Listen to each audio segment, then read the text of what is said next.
ค่ะปุ้นคะชื่อคันฉันคือมัธุริตุยินดีต้อนรับสู่คันฉัน channel sorry hello it's me Madhuritu welcome to my channel.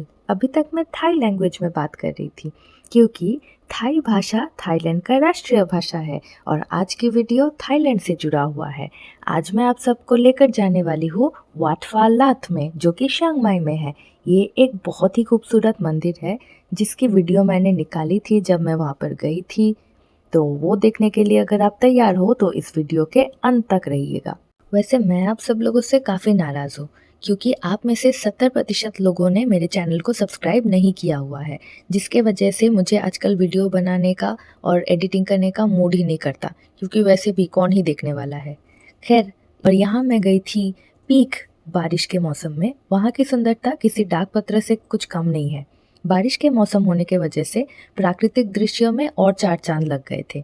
कहा जाता है ये मंदिर साधुओं के लिए जाने का एक खुफिया रास्ता था, पर अभी ये खुफिया और नहीं रहा क्योंकि बहुत सारे लोग वहाँ पर इस मंदिर को देखने आते हैं। और साथ ही साथ ये चियांग माई का एक बहुत ही फेमस मंदिरों में से एक है। विश्राम करने के लिए सारे साधु रुकते भी थे। आज के डेट में भी उस जगह पर कोई भी खाने का स्टॉल या फिर कोई दुकानें नहीं है, जिसके वजह से लोग इस जगह को बहुत ही चाहते हैं।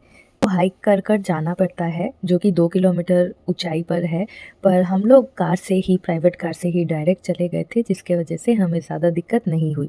पर वहाँ जाने के बाद जो हमें चारों तरफ बांस के पेड़ और अलग अलग तरीके की पेड़ दिखाई दी, वो किसी मूवी सीन से कुछ अलग। इंदौर का अनोखापन यही था कि यहाँ पर कोई सुसज्जित अलग से आर्किटेक्चर था नहीं, सब कुछ लकड़ियों से बना हुआ था और ज़्यादा से ज़्यादा वहाँ पर पेड़ पौधे थे। बहुत सारी मूर्ति वगैरह बनी हुई थी, पर वो सब बहुत पहले का है, जिसमें से काफ़ी जगहों में बारिश के वजह से काई भी लगा हुआ था और कहीं कहीं पर जंगलों से लदा हुआ था। वहाँ पर आपको भिन्न भिन्न प्रकार के जीव जंतु भी दिखाई देंगे और अलग अलग झरने भी प्रतीत होंगे। तो आप आगे मेरे आने वाले क्लिप्स पर देख सकते हो किस तरीके से मैंने इस पूरे मंदिर का और वहाँ से जुड़े हुए जितने भी जगह है उन सब का कैसे मज़ा उठाया। 1355 साल के दौरान राजा खुएना के द्वारा बनाया गया था। इसके निर्माण के पीछे एक कहानी भी है, जहाँ पर सफ़ेद हाथी या इरावन जहाँ जहाँ रुके थे उन जगहों में मंदिर की निर्माण की गई थी। ये पूरा का पूरा मंदिर थाई स्टाइल में नहीं बल्कि बर्मी स्टाइल में बना हुआ है, तो आपको वहाँ पर जाने के बाद म्यांमार के बहुत सारी झलकियाँ दिखाई देंगी। With holy water. In the past, if white elephant bring the relic of the Buddha to go to the golden pagoda, elephant walking up here and stop here, bring the water, take a rest and drink water. So after that, the people believe in holy water. The monk and the people like to take water, take back home to clean, to shower, for good luck, for protect. They give you everything. तो इस clip से ज़्यादा दूर ना होने के वजह से आपको नज़ारे लगभग एक जैसे ही दिखेंगे। अलग अलग किस्म के पेड़ पौधे हैं और वहाँ की जो हरियाली है वो बिल्कुल ही पिछले वाले मंदिर से अलग है। एक छोटा तालाब, एक पशु पक्षी के लिए अलग से जगह, बड़ा सा मंदिर का घंटा, बहुत सारे अलग अलग मंदिर और एक कुआं, वहाँ पर झरने भी है। बहुत सारी चीज़ें एक साथ दिखने को मिला और ऐसा कहा जाता है कि बुद्धा जी वहाँ पर रुक कर पानी पिए थे, जिसके वजह से वहाँ के जो एक कुआं है उसको होली वाटर का कुआं कहा जाता है, जहाँ से पानी लेकर सब लोग अपने शरीर में छिड़कते हैं और साथ ही साथ पीते भी है। ये खूबसूरत सा पैगोडा पिंग नदी के सामने बसा हुआ है और ये मेरे ख्याल से जितने भी फिरंग लोग हैं उनमें बहुत ही पॉपुलर है। इसमें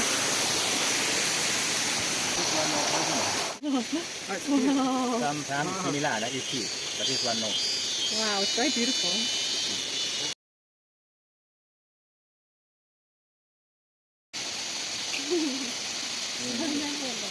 That's so funny. से एक और राज की बात ये है कि अगर आप वहाँ पर जाते हो, उस पैगोडा शैली में आपको बहुत सारे बुद्धा के मूर्तियों के अलावा अलग अलग किस्म के कठपुतलियाँ और स्कल्पचर्स भी दिखेंगे, जहाँ पर पेड़ पौधे, फूल और जंतु जानवर भी आपको दिखने मिलेगा।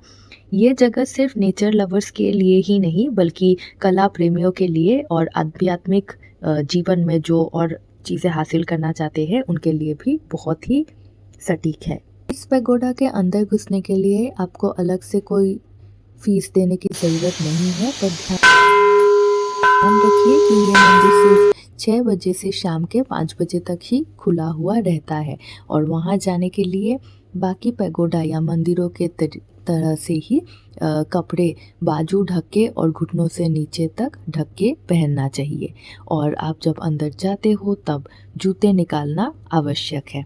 और किसी भी वस्तु या किसी भी मूर्तियों को छूना या उनके तरफ उंगली से निशाना करना भी गलत बात होता है और ऐसा माना जाता है कि हमें पीछे मुड़कर किसी भी बुद्धा के मूर्तियों को या किसी भी साधुओं के मूर्तियों को नहीं देखना चाहिए, क्योंकि वो बहुत ही ज़्यादा डिसरिस्पेक्टफुल माना जाता है। वहाँ की जो वातावरण है वो बहुत ही शांत है। आपको सिर्फ बांस के पेड़ की और जितने भी वहाँ पर रहे जीव जंतु है उनकी ही आवाज़ सिर्फ सुनाई देंगी। तो वहाँ पर ज़ोर ज़ोर से चिल्लाकर बात करना या दूसरों को परेशानी देना बहुत ही गलत बात होगी। और हाँ गाइस, जाते जाते एक बात मैं नहीं भूलूंगी, वो है करुणा समाक्षिक मेरे चैनल को सब्सक्राइब ज़रूर करना।